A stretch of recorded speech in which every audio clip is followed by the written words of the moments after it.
Hey everybody, hello and welcome back to our channel Info Island. So guys, हम आ गए हैं आपके लिए एक अनदर इंफॉर्मेटिव वीडियो के साथ, जिसका टॉपिक हमारा रहने वाला है आरआरबी एनटीपीसी 2025।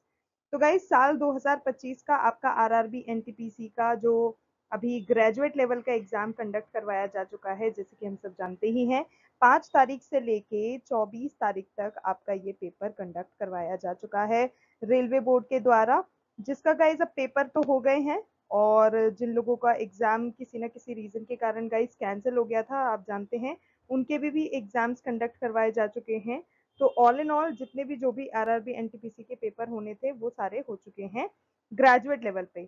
अब क्वेश्चन ये आता है कि भाई पेपर हो गया है तो आंसर की कब आएगी। ठीक है, अब अगला सवाल सब बच्चों का यही है कि भाई आंसर की कब आएगी, रिजल्ट कब आएगा, etcetera etcetera. In fact under graduate level वाले स्टूडेंट सोच रहे हैं भाई अब क्योंकि ग्रेजुएट लेवल का पेपर हो गया तो अब हमारा अंडर ग्रेजुएट का भी कंडक्ट करवा ही देना चाहिए। तो गाइज, ये जो भी सारे क्वेश्चंस हैं आपके दिमाग में आरआरबी एनटीपीसी से रिलेटेड, वो सारे आपके इस वीडियो में आंसर हो जाएंगे। ठीक है, जितने भी दिमाग में अगर किसी तरह का और कोई भी क्वेश्चन आ रहा है तो जल्दी से कमेंट करके पूछ लेना, क्योंकि बहुत सारे बच्चों के अलग अलग तरीके के सवाल देखने को मिल रहे हैं इस बार हमें कि मैम कब रिजल्ट आएगा, कब आंसर की आएगी, कहाँ का पेपर कैंसिल हुआ, क्यों कैंसिल हुआ, क्या वो हो गया, एक्सेट्रा एक्सेट्रा। तो कोई दिक्कत नहीं है, आप सिर्फ क्वेश्चन पूछो, we are here to answer all your questions. ठीक है। तो गाइज, दो तीन इंपॉर्टेंट चीजें जो कि आज हम इस पेपर में इस वीडियो में डिस्कस करने वाले हैं। सो सबसे पहला तो गाइज मेन चीज यही रहने वाला है कि आंसर की कब हमारी आउट होगी। ठीक है। दूसरा, हम इस वीडियो में आपके लिए एक ट्रेंड एनालिसिस लेकर आए हैं। ठीक है, कि भाई आरआरबी के जो पहले के पेपर हुए हैं ना, उसमें क्या ट्रेंड रहा था, जिसके हिसाब से रिलीज डेट जो रेलवे बोर्ड वाले होते हैं वो डिसाइड करते हैं, तो वो पूरा ट्रेंड एनालिसिस दे देंगे। उस ट्रेंड एनालिसिस से क्या होगा गाइस, आपको पता पड़ जाएगा कि आगे भी अगर आप किसी रेलवे का एग्जाम देते हो ना, तो उस ट्रेंड एनालिसिस से आप खुद पर खुद ये चीज आंसर कर सकते हो कि भाई दिस इज द डेट जब आंसर की आउट होगी, दिस इज द डेट जब रिजल्ट आएगा, एक्सेट्रा एक्सेट्रा। इसके अलावा गाइस एक और इम्पॉर्टेंट चीज, बहुत से लोग ऐसे पूछ रहे थे कि मैम क्या रैंक प्रिडिक्टर पर हम रैंक देख सकते हैं। तो गाइज मेरा आंसर है वाई नॉट। आप डेफिनेटली जाएं, रैंक प्रिडिक्टर को ओपन करें, अपना जो भी आपका जो रैंक शीट सॉरी जो आंसर शीट होगा उसको उस पर लोड कर दीजिए। आपका जो जोन है, जो भी उसमें जोन वाइज सिलेक्शन के लिए जो ड्रॉप डाउन में ऑप्शन होंगे उनको सेलेक्ट कर लेना, और फिर आप अपना रैंक आसानी से कैलकुलेट कर सकते हो। I mean why is there a question की रैंक प्रिडिक्टर पर रैंक देख सकते हैं? नहीं, बहुत सिंपल है। और इसी के साथ चलो, ये सारे क्वेश्चंस तो मैंने आंसर कर दिए, अब जल्दी से वीडियो को शुरू कर लेते हैं और देख लेते हैं कि आंसर की आरआरबी एनटीपीसी की जो पेपर 5 से 24 को हुए हैं वो कब आएगी। तो चलिए गाइस, वीडियो को जल्दी से शुरू कर लेते हैं। और एक हम्बल रिक्वेस्ट जो कि मैं आपसे हमेशा करती हूँ, अगर आप चैनल पे नए हो, चैनल को अभी तक सब्सक्राइब नहीं करा है तो जल्दी से जाओ चैनल को सब्सक्राइब कर लो। It is free, it is god damn free, it cost you nothing. Okay. और आपको नोटिफिकेशन बेल आइकन भी हिट कर देना है। उससे आपका फायदा क्या होगा, उससे जब भी हम किसी भी तरह की इंफॉर्मेटिव वीडियो के साथ आएंगे, किसी भी पेपर की अपडेट हुआ या नोटिफिकेशन हुआ, वो सब की कोई वीडियो लेकर आएंगे तो आपको उसका नोटिफिकेशन तुरंत से मिल जाएगा, आपको वेट भी नहीं करना पड़ेगा, और सारी चीजें एट अ सिंगल क्लिक आपको मिल जाएंगी। ठीक है। So this is the reason why I insist you to subscribe and notification bell icon को भी हिट कर लेना। ठीक है। Now let's quickly move into the video. So guys, सबसे पहले रिलीज डेट। ठीक है, आरआरबी एनटीपीसी का, जैसे कि भाई हर बंदे के जहन में यही सवाल चल रहा है जिसने आरआरबी एनटीपीसी का पेपर दिया है सीबीटी 1 का, कि भाई आंसर की कब आएगी, कब आएगी, कब आएगी। तो गाइस आंसर की डेट अब मैं बता देती हूँ आपको। ठीक है। Okay guys, so here is the answer, जिसका हमें अभी तक बिल्कुल इंतजार ही इंतजार कर रहे थे कि भाई आंसर की कब आएगी। सो गाइस, आंसर की जो है आपकी, ये एक्सपेक्ट करी जा रही है कि it will be released on 29th। ठीक है, और 30th जून। सो या तो वो 29 तारीख को आ जाएगी या फिर 30 तारीख को आ जाएगी, और मैं तो कहती हूँ मतलब आप 1 जुलाई को भी कंसिडर कर सकते हो। ठीक है, कि अगर 30 29 को नहीं आ रही है तो फिर 1 जुलाई की भी डेट आप एक्सपेक्ट कर सकते हो कि किसी ना किसी रीजन से 1 जुलाई तक डेट जा सकती है। लेकिन इन डेट्स के अलावा इससे ज़्यादा लेट नहीं होगा, ठीक है। 29, 30 या फिर 1 जुलाई को आप एक्सपेक्ट कर सकते हो कि जो आपकी आंसर की है वो रिलीज हो जाएगी। अब बात करें कहाँ रिलीज हो जाएगी, तो गाइज आरआरबी की जो ऑफिशियल वेबसाइट है विच इज rrb.dgalm.com, वहां पर जाइएगा आप, वहां पर आप अपनी आंसर की को चेक कर सकते हो। अब बात करें आंसर की डाउनलोड कैसे करनी है, तो गाइज कुछ नहीं करना है, आपको अपना रजिस्ट्रेशन नंबर जो है वो, और जो आपका डेट ऑफ बर्थ है वो, और उसमें पासवर्ड डाल देना है। ये तीनों का यूज करके आप अपनी आंसर की को डाउनलोड कर सकते हैं। So this is the whole process by which आप अपना जो आरआरबी एनटीपीसी का रिलीज डेट, ओ सॉरी, जो आंसर की है उसको आप डाउनलोड कर सकते हो। अब now because we are talking about RRB NTPC, तो गाइज मैं कुछ इंपॉर्टेंट चीजें आपको बताना चाहूंगी। वैसे each and everything written here is already known, ऐसा कुछ नहीं है कि किसी कुछ इसमें कुछ सुपरफिशियल है या कुछ स्पेशल है, ठीक है। तो सबसे पहले कंडक्टिंग बॉडी देख लें, तो कंडक्टिंग बॉडी तो भाई आरआरबी की रेलवे रिक्रूटमेंट बोर्ड ही है। आरआरबी एनटीपीसी का जो सीबीटी 1 का एग्जाम हुआ है वो कब से कब तक हुआ है, तो गाइज जिन लोगों ने दिया है उनको पता ही है कि 5 से 24 जून 2025 को ये एग्जाम करवाए गए थे। प्रोविजनल आंसर की जो है, जो हम एक्सपेक्ट कर रहे हैं इसकी, तो वाइज वो जून में ही एक्सपेक्ट कर रहे हैं, तो जून का एंड ही आ चुका है, ये आपका आ जाएगा। ऑब्जेक्शन पोर्टल कब आएगा, तो गाइज ये अभी नोटिफाई नहीं किया गया है, जैसे ही आपकी आंसर की आ जाएगी आपको इसका भी नोटिफिकेशन मिल जाएगा कि कब से कब तक आपका जो ऑब्जेक्शन पोर्टल है वो ओपन है। आप अगर किसी भी सवाल के लिए या फिर किसी भी जवाब के लिए किसी भी तरह का कोई ऑब्जेक्शन भी पोस्ट करना चाहते हैं तो वो पोर्टल पे आप फिर पोस्ट कर सकते हैं जैसे ही वो पोर्टल ओपन होगा। उसके बाद रजिस्टर्ड कैंडिडेट्स कितने आएंगे, ओ सॉरी, रजिस्टर्ड कैंडिडेट्स कितने थे, तो guys some around 5.8 lakh candidates ऐसे थे जिन्होंने इस साल आरआरबी एनटीपीसी का ये जो ग्रेजुएट लेवल का एग्जाम हुआ है सीबीटी 1 उसके लिए रजिस्टर करा था। अब बात करें उन 5.8 लाख में से कितने ऐसे कैंडिडेट्स जो कि अपीयर हुए, सो गाइस अप्रोक्सीमेटली 44.83% ही कैंडिडेट्स आए, ठीक है। अब इसका इम्पैक्ट कहाँ पड़ेगा, आप ये सोच रहे होंगे कि मैम ये सब चीजें क्यों बता रही हैं, तो वो सारे बच्चे जो एनालिसिस करते हैं ना उन्होंने पकड़ लिया होगा कि भाई मैम क्यों बता रही है ये सारी चीजें, क्योंकि गाइस ये जो पैरामीटर्स होते हैं, ये जो फैक्टर्स होते हैं ना, इन पर डिपेंड करता है कि आपकी कट ऑफ कितनी निकलेगी। समझे मुद्दे को, समझे बात को, जिसके लिए हम ये सारी चीजें डिस्कस कर रहे हैं। इन सारे फैक्टर्स पर ही डिपेंड करेगा कि आपकी कट ऑफ कितनी जाने वाली है, ठीक है। पेपर का डिफिकल्टी लेवल तो रहता ही रहता है, उसके साथ साथ कितने कैंडिडेट्स ने फॉर्म भरे थे और कितने कैंडिडेट्स ने एक्चुअल में वहां पर अपीयर करा है, ये फैक्टर भी बहुत एक मेन फैक्टर होता है which plays a crucial role जब आप कट ऑफ को एनालाइज करते हो कि भाई इतनी कट ऑफ जा सकती है या इतनी कट ऑफ जाएगी। Okay, so coming back to the chart that we were discussing, candidates appear कितने हुए हैं 2.60 लाख, ठीक है। 5.8 लाख में से 2.60 अप्रोक्सीमेटली, जैसे मैंने आपको बताया 44.83% बच्चों ने पेपर दिया है। अब मार्किंग स्कीम की बात कर लें, तो जो मार्किंग स्कीम है वो आपके हर एक करेक्ट आंसर के लिए आपको 1 नंबर मिल जाएगा, ठीक है। लेकिन अगर आपने कोई भी किसी भी तरह का इनकरेक्ट आंसर दे दिया ना तो वहां पर आपका सीधा आधा नंबर कट भी जाएगा। तो ये इस तरह की मार्किंग स्कीम आरआरबी वाले फॉलो करने वाले हैं। ऑफिशियल वेबसाइट की जैसे कि अभी हमने बात करी, www.rrb rrbcdg.gov.in, ये उनकी वेबसाइट है। DGLM पे आप जाकर अपनी आंसर की भी चेक कर सकते हो। सो दिस इज द वेबसाइट जहां पर आपको जाके चीजें पता करनी है। इसके अलावा गाइज अगर आपको नहीं पता है कि आपको अपना आरआरबी एनटीपीसी का जो सीबीटी 1 का आंसर की जो आने वाला है वो किस तरह से डाउनलोड करना है, तो भाई हम किस लिए बैठे हैं, हम आपको बिल्कुल बताएंगे। तो yes, here are the steps जो कि आपको फॉलो करने हैं when you need to download RRB NTPC CBT 1 answer key. तो गाइस सबसे पहले क्या कर लेना है, सबसे पहले सिंपल जाना है ऑफिशियल वेबसाइट जो है आरआरबी की, उसको विजिट कर लेना है। आपने जिस किसी भी रीजन से अप्लाई करा है आप कृपया करके सिर्फ वहीं का ओपन करिएगा, ठीक है।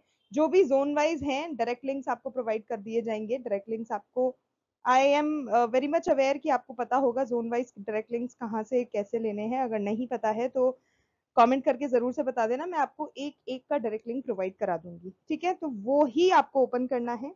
फिर जैसे ही आप लिंक पर वो करोगे, सॉरी, जैसे ही आप उस ऑफिशियल वेबसाइट पे पहुंचोगे, आपको एक लिंक दिखाई देगा जहां पर लिखा होगा सेन 052024 एनटीपीसी कैटेगरीज, आपको वहां पर क्लिक कर देना है। ठीक है, अब यहाँ पर आपको tentative CBT 1 graduate level answer की और रिस्पॉन्स शीट इस तरह का कुछ इंटरफेस देखने को मिलेगा आपके स्क्रीन पर। ठीक है, फिर आप जैसे ही इस पर क्लिक करोगे ना, आपके सामने एक लॉगिन पेज आ जाएगा।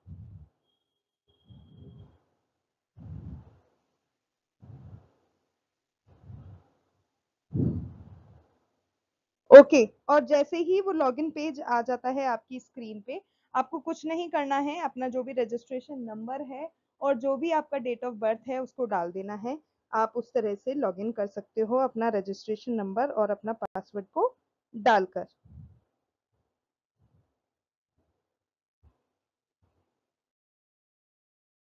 उसके बाद क्या करना है गाइस, उसके बाद आपको दो तरह के टैब दिखेंगे, वन इज कैंडिडेट डिटेल्स, दूसरा इज कैंडिडेट रेस्पॉन्स। ठीक है, अब आपको क्या करना है, क्योंकि आपको आंसर शीट चाहिए है ना, आपने जो जो आंसर्स रिपोर्ट करे थे, जो भी आपने आंसर्स डाले थे, जो भी रेस्पॉन्स आपने दिए थे, आपको वो चाहिए। तो गाइज आपको क्या करना है, जो कैंडिडेट्स रेस्पॉन्स वाला जो पॉइंट है ना, आपको उस टैब पे क्लिक करना है, और फिर जितने भी जो भी आपने आंसर्स अटेम्प्ट करे थे जब आपने एग्जाम दिया था ना, तो वो सारे सामने आपके अपीयर हो जाएंगे।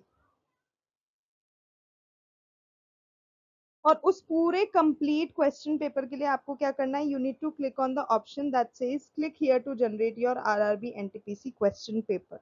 Then you can have your question paper along with your answer sheet, जो कि आपने एग्जाम दिया था जब लॉक करी थी।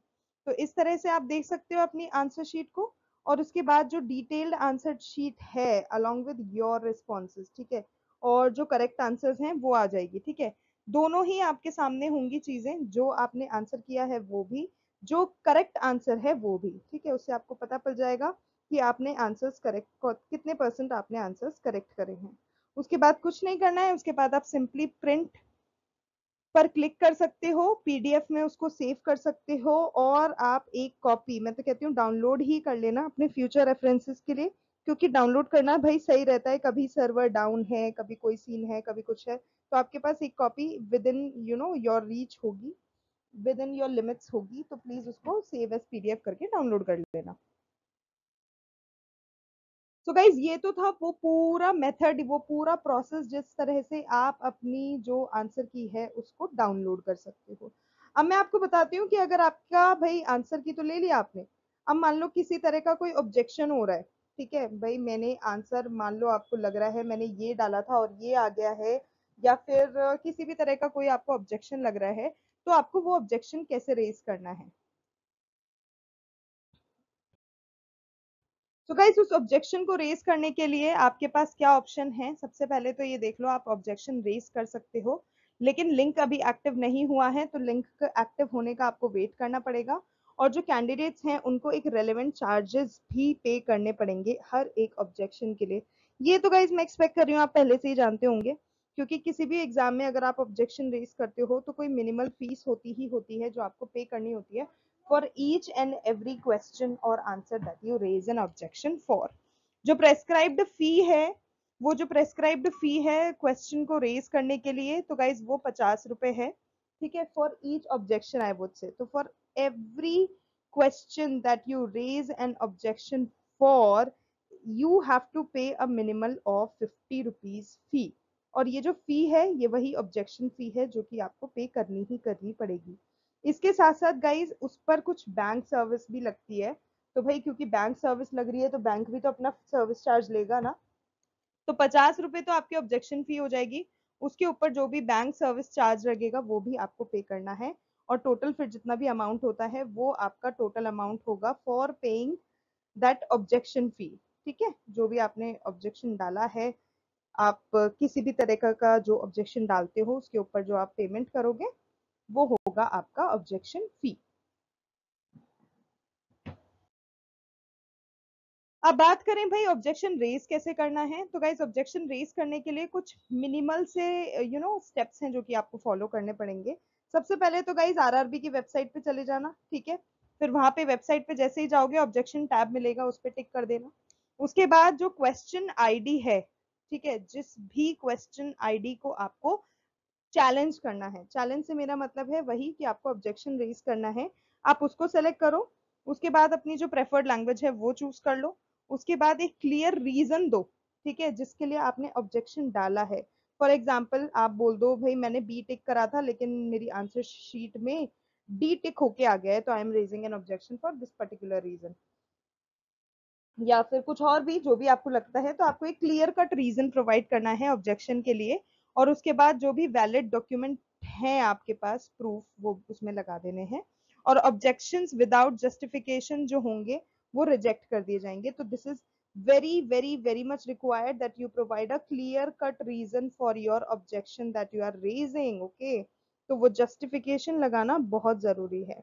उसके बाद कुछ नहीं, उसके बाद यू हैव टू पे दी एप्लीकेशन फी, ठीक है, जितना भी जो भी अभी मैंने बताया 50 rupees along with some charges, जो चार्जेस लगेंगे, ठीक है, वो जब पे कर दोगे उसके बाद आपको कुछ नहीं करना है, you have to click on the submit button, और आपका जो ऑब्जेक्शन होगा वो सेव हो जाएगा, और फिर आपको फर्दर नोटिफाई कर दिया जाएगा whether or not your objection has been like taken care of or not। Okay next अब देख लेते हैं कि भाई मार्क्स कैलकुलेट कैसे करना है, क्योंकि मार्क्स कैलकुलेट करेंगे तभी तो पता पड़ेगा ना कट ऑफ कितनी निकलेगी, तभी पता पड़ेगा कि हम कितने पानी में डूबे हुए हैं, right. So let me just tell you how to calculate marks with RRB NTPC. Answer key तो आ गई, पर मार्क्स का भी तो देखना पड़ेगा ना। सो मार्क्स देखने के लिए गाइस सिंपली आपको क्या करना है, जैसे कि मैंने अभी आपको बताया, मार्क्स कैलकुलेट करने के लिए आपको क्या करना है, तीन पैरामीटर्स हैं। पहला यही कि जितने भी क्वेश्चन हैं वो 1 मार्क ईच हैं, तो हर सही जवाब के लिए आपको 1 नंबर मिल जाएगा। उसके बाद नेगेटिव मार्किंग भी है, अब क्योंकि नेगेटिव मार्किंग भी है तो आपका 1/3 मार्क जो है हर गलत आंसर के लिए कट जाएगा। तो ये चीज भी ध्यान में रख के आप अपना एनालिसिस करना, कैलकुलेट करना कि कितना आपका मार्क्स आया है। एंड अगर आपने कोई क्वेश्चन अनअटेम्प्टेड छोड़ा है, फॉर एग्जाम्पल कोई क्वेश्चन है जिसको आपने ना हाँ लिखा है ना लिखा है, अटेम्प्ट ही नहीं करा है, तो उसके लिए आपको कोई नेगेटिव मार्किंग फेस नहीं करनी है, ठीक है। कभी कभी बच्चे क्या करते हैं, तुक्के के चक्कर में सभी भेड़ आते हैं, और उस भेड़ने के चक्कर में वो ये भूल जाते हैं कि भाई नेगेटिव मार्किंग भी तो होगी। तो it's better if you do not know the answer, तो ना हाँ लिखो ना लिखो, तुक्का मारो। आई एम नॉट सेइंग कि तुक्का नहीं मारना है, तुक्का मारना है, डेफिनेटली मारना है, पर अगर मुझे पहले से ही पता है ना कि इस तुक्के में मैं हारने वाली हूँ, तो that makes no that makes no sense कि मैं उधर तुक्का मारूं, क्योंकि थोड़ी थोड़ी तो गट फीलिंग भी हेल्प कर ही जाती है ना, कि अनअटेम्प्ट छोड़ना है या अटेम्प्ट करना है, तुक्का मारना है या क्या करना है, राइट। सो नेगेटिव मार्किंग नहीं होगी अगर आपने अनअटेम्प्ट छोड़ा है तो। ओके गाइस, सो उस तरह से आप एनालिसिस कर सकते हो कि आपके कितने परसेंट मार्क्स आने वाले हैं, आप कितना आपने पेपर सही किया है गलत किया है, कितना आप अपना मार्क्स अटेन करने वाले हो। अब मैं आपको बताऊंगी एक इम्पॉर्टेंट चीज गाइस, ये बहुत जरूरी है जानना, क्योंकि इसी ट्रेंड के हिसाब से ना आप आगे जितने भी रेलवे के पेपर होंगे ना अपने आप पहचान लोगे कि भैया रिलीज डेट क्या रहेगी आंसर की और मेरा एग्जाम रिजल्ट कब आएगा, ठीक है। वो दोनों ही चीजें बताने वाली हूँ, ध्यान से देखना, इट इज वेरी इंपॉर्टेंट। तो बीच में कहीं वीडियो को स्किप करने का सोच भी मत लेना, ठीक है। सो ट्रेंड एनालिसिस देख लेते हैं अब अपन प्रीवियस रेलवे एग्जाम्स के, अब उसके बेसिस पर अपन देखेंगे कि आंसर की रिलीज डेट कब होने वाली है। ओके गाइस, सो सबसे पहले हम देखेंगे आरआरबी एएलपी 2024 का। अब आरआरबी एएलपी 2024 के पेपर की अगर मैं बात करूं ना, तो ये जो पेपर था ये कंडक्ट करवाया गया था आपका 25 से 29 नवंबर 2024 को। इसका रिजल्ट जो था, ओ सॉरी, इसका जो आंसर की आया था वो आपका आ गया था 5 दिसंबर 2024 को, ठीक है। तो 29 नवंबर को आखिरी पेपर हुआ, और फिर 5 दिन के गैप के बाद 5 तारीख को आपका मतलब आंसर की आ गया। तो आप देख सकते हो 5-6 दिन का गैप यहाँ पर हो गया, ठीक है। इसी तरह से एसआई का जो पेपर हुआ था ना, जो कि आपका 2 तारीख से लेके 13 दिसंबर तक चला था, उसका आंसर की 17 दिसंबर को आ गया था, ठीक है। मतलब 3 दिन के गैप के अंतर ही आप देख सकते हो कि आपका जो एसआई का आंसर की है वो रिलीज कर दिया गया था। इसी तरह से आरआरबी जेई का भी पेपर हुआ था, तो जो जेई का पेपर हुआ था जो कि 16, 17 और 18 दिसंबर को हुआ था, जिसका आंसर की गाइस आपका 23 तारीख को आ गया था। अब देखो आंसर की 23 को आ गया तो यहाँ पर कितने दिन का गैप हो गया, 18 से 23 में लगा लो आप, कुल मिला के 4 दिन के गैप में आपका यहाँ पर भी आंसर की रिलीज हो गया। इसी तरह से गाइस टेक ग्रेड 1 का देख सकते हो आप, 19-20 दिसंबर को पेपर हुआ था, 26 को आंसर किया गया, 5 दिन का गैप रहा। आरआरबी टेक ग्रेड 3 का भी देख सकते हो, 20 से लेके आपका 30 दिसंबर तक पेपर चला, 6 जनवरी को आपका आंसर किया गया, 5 दिन का गैप यहाँ पे भी है। आरपीएफ कांस्टेबल का भी पेपर देखो तो 2 से लेके 18 मार्च तक चला था, 24 मार्च को आपके पास आपकी आंसर की आ गई थी, तो मैक्सिमम 5 दिन का गैप तो यहाँ पे भी रहे।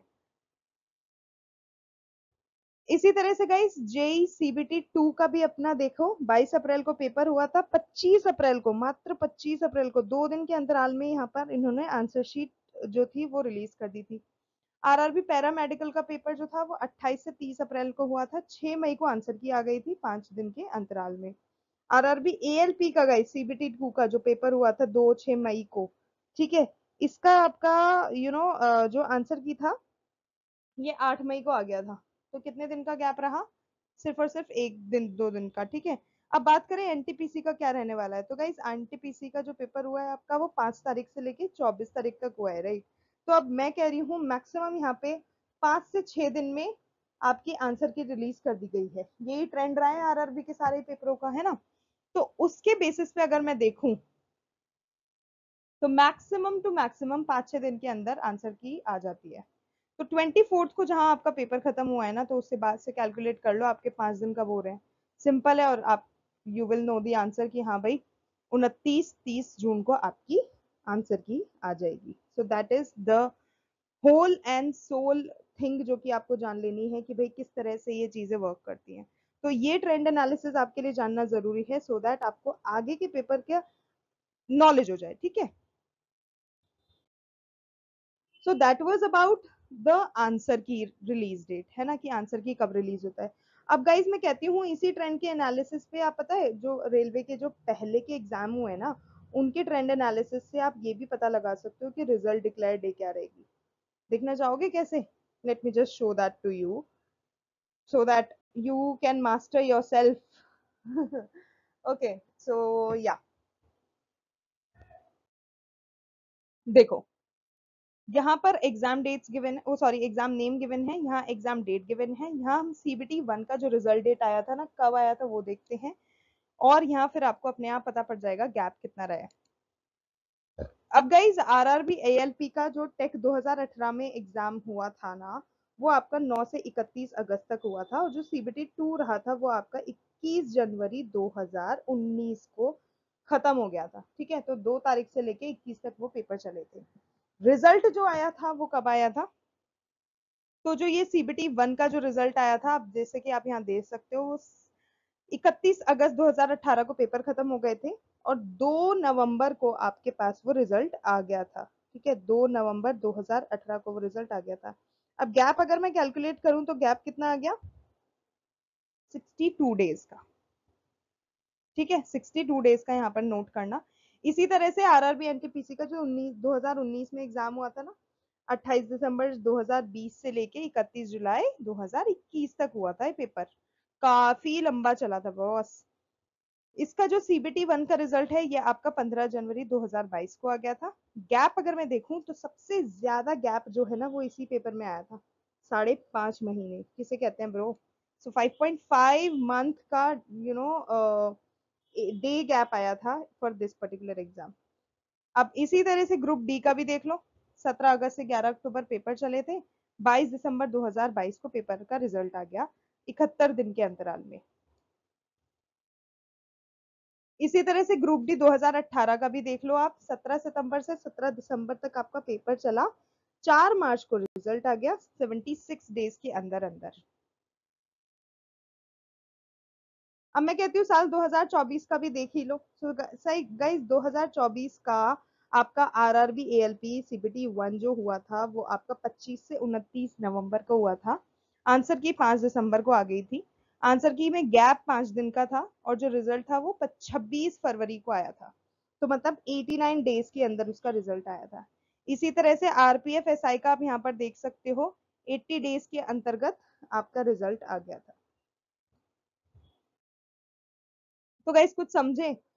अब इस तरह से अगर मैं ऑल इन ऑल ओवरऑल थोड़ा सा मतलब एक होता है ना कि एनालाइज करूं कि भाई एनटीपीसी का फिर क्या रहने वाला है, तो गाइस एनटीपीसी का पेपर अभी हुआ है, ठीक है, आपका 24 जून को खत्म हो गया, तो जून का महीना तो हटा दो। जुलाई में अगर ये रिलीज कर दिया तो कर दिया, लेकिन मुझे लगता नहीं है कि इतनी जल्दी ये आंसर की अभी निकालेंगे, इतनी जल्दी ये एग्जाम का रिजल्ट डिक्लेयर कर देंगे। सो आरआरबी एनटीपीसी का 2025 का सीबीटी 1 का अगर आप एक्सपेक्ट करना चाहते हो ना कि रिजल्ट डेट क्या रहने वाला है, तो मार्क माय वर्ड्स, वो नाना करते करते आपका सितंबर मंथ तक जाएगा। क्यों? उसमें दो तीन इंपॉर्टेंट चीजें हैं। अभी आपका सीबीटी 2 का पेपर जो होना है वो है, उसके अलावा अंडर ग्रेजुएट लेवल का पेपर होना है वो है, एसएससी का पेपर होना है वो है। तो इस तरह से दो तीन चीजें ऐसी हैं जो अभी आपको बीच में फेस करनी पड़ेगी, जिसके रीजन से ऊपर नीचे होंगी चीजें, 100% होंगी। ऐसा नहीं है कि बोल दिया अगस्त में आ जाएगा तो अगस्त में आ जाएगा, नो वे एट ऑल। कम से कम जो ट्रेंड मैंने अभी आपको दिखाया, कम से कम उस ट्रेंड को ही देख लो। उस ट्रेंड को देख के कोई भी बोल देगा कि हाँ भाई सितंबर अक्टूबर तक तक आराम से जाएगा। So mid September is the time जब आप एक्सपेक्ट कर सकते हो आरआरबी एनटीपीसी का आपका सीबीटी 1 का रिजल्ट आ जाएगा। ठीक है, I am telling you the result. Answer key तो अभी आ जाएगी एक दो दिन में, अपने आप पता लगा लोगे कि आप पास हुए या फेल, आगे के लिए प्रिपेयर करना है क्या करना है, फलाना ठिकाना। ठीक है, पर जो एक्चुअल रिजल्ट है, जो कि भाई साइट पे पोस्ट किया जाएगा, ऑफिशियल माना जाएगा, वो आपका आएगा सितंबर 2025 में। तो दैट्स इट। ठीक है गाइस, तो वो थी सारी इंफॉर्मेटिव वीडियो, इंपॉर्टेंट वीडियो, जो कि मैं आपको सारी बताना चाह रही थी रिलेटेड टू आरआरबी एनटीपीसी 2025। अगर आपके पास किसी भी तरह का कोई भी क्वेश्चन दिमाग में रेज हो रहा है ना, तो प्लीज उसको कमेंट करके कमेंट सेक्शन में पूछ लो। We are here to answer all your questions. किसी भी तरह की कोई क्वेरी है, क्वेश्चन है, सजेशन है, रिकमेंडेशन है, please, it's a humble request, mention all that below in the comment section. We will come up with a solution for that. और गाइज आज के लिए बस इतना ही। Thank you so much for watching, thank you so much for your time. We will see you in our next video. तब तक के लिए all the very best to all the candidates, और yes, much love to all of you all.